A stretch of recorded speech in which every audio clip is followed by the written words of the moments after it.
In March of 1998, a Viz Comics press release announced that they would be releasing Akira Toriyama's manga Dragonball in English. Dragonball would hit store shelves that month, but it would be split into two separate comics.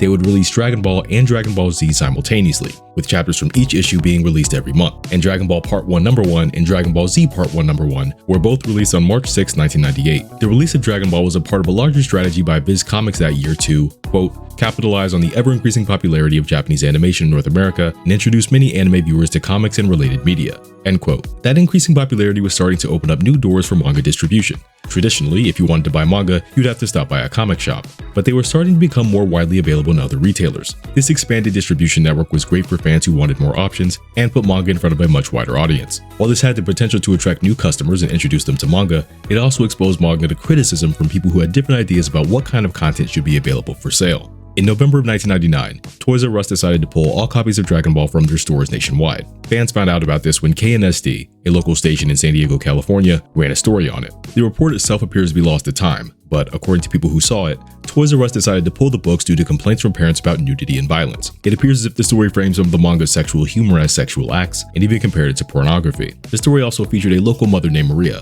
who appears to be the parent who complained at a San Diego Toys R Us. She seemed to be especially put off by a scene from the first chapter of the manga. According to her, Goku asked Bulma if he could touch her inappropriately, and she responded by saying, quote, "It's enough. There's so much violence. Now there's nudity. I can't believe it," end quote. But as Dragon Ball fans quickly pointed out, that's not actually how that scene played out. Bulma offered to let Goku touch her in exchange for a Dragon Ball, and he immediately refused. While Marie was the parent most closely associated with this controversy, she wasn't the only one who wanted Dragon Ball removed from Toys R Us. In a store in Dallas, Texas, an unnamed father wasn't happy after purchasing some of the comics for his son. According to a report by the Comic Book Legal Defense Fund, quote, a father purchased a pack of these comics for his 4-year-old son at Toys R Us, only to be horrified by what he described as borderline soft porn images of naked boys and girls in the comic. He complained to Toys R Us management and the local authorities. "I don't want it to be to the point that when I'm at Toys R Us I have to put everything through a porn scanner," end quote. Regardless of how Dragon Ball fans felt about any of this, the complaining parents ultimately won out. But while this was an unfortunate development, anyone who really wanted the manga would be able to purchase it elsewhere. However, unbeknownst to the fans, things were about to change for everyone, no matter where you bought your comics from. Starting in May of 2000, with the release of Dragon Ball Part 2 number 15, Viz decided to start editing the manga to reduce the amount of nudity. And it wasn't just a one-time thing. Volume after volume, Viz continued to edit the manga, to the disappointment of many fans. Up to this point, people were pretty happy with how Viz Comics had been handling their release of Dragon Ball, but now it looked like they were bowing to pressure from offended parents. As time passed and complaints piled up, Viz decided to address the issue. In August, after a panel at Otakon 2000, Viz admitted that they had started editing Dragon Ball due to the blowback they were getting from parental groups. Viz also decided to directly address the fans in Dragon Ball Part 3 number 3, which was also released that month. In the letter section, the book's editor stated, quote, "These are only a few of the letters we've received about the censorship in the recent issues of Dragon Ball. Thanks to everyone who wrote in. We know that it's caused great disappointment, to us as well as to readers, so here's the story. It wasn't the result of an editorial shift. Back in late 1999, a few parents bought Dragon Ball comics for their children at a major chain store and objected to some of the slightly sexual humor in the first issues. They complained to management, a few news stories were written about it, and presto, Dragon Ball comics ceased being distributed outside of comic stores.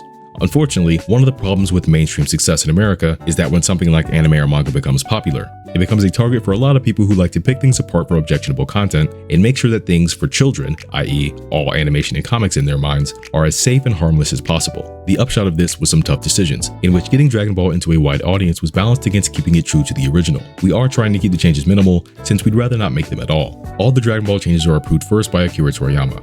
Mostly this has involved changing some dirty jokes and nudity in Dragon Ball. DBZ has comparatively little censorship, as we don't plan to cut any violence. The Dragon Ball Volume 1 graphic novel, which comes out this month, is the edited version, although the unedited original comics of Volume 1 and 2 are still available.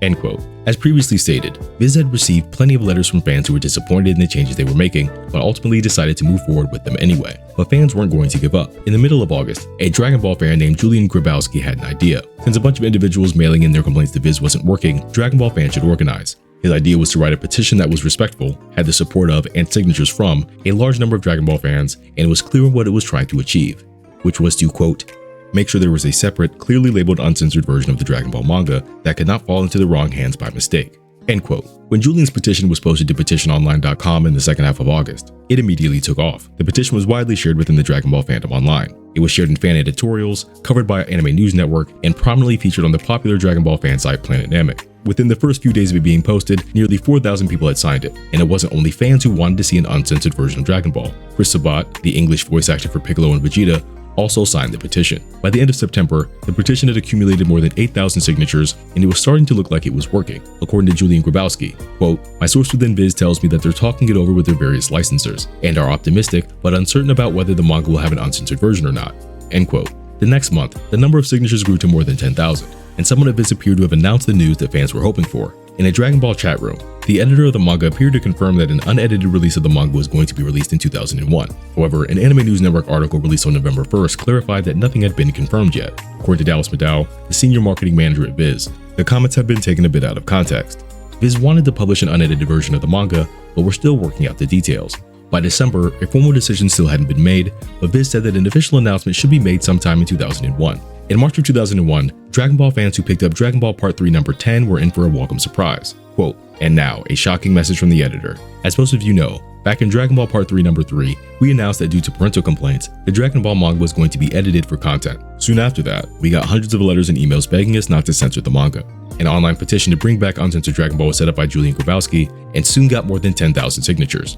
We listened to your suggestions, and now we are proud to announce, starting this month, Dragon Ball will be uncensored and have a 13 and up label on it. After much consideration, we decided that this is the best way to do it. Many of you suggested this too many to thank you all individually, and you can see the label on this comic and on Dragon Ball Volume 4, which came out in February. Also, we will soon be reprinting Dragon Ball Volumes 1 through 3 and reinserting the material which was censored in the graphic novel version. You can tell which is the uncensored version because it will have the 13 and up label in the lower right corner. Because of this label, you might not be able to find Dragon Ball graphic novels at certain large chain stores. However, we at Viz have decided that this trade-off is worth it. It's better to keep Toriyama's spirit intact. Our thanks go out to all the fans who signed the petition and wrote us intelligent letters saying what you think. It's because of you and all the other Dragon Ball readers that this happened." End quote. And that brings this particular saga to an end. But this was only one entry in a list of Dragon Ball related controversies involving edited material.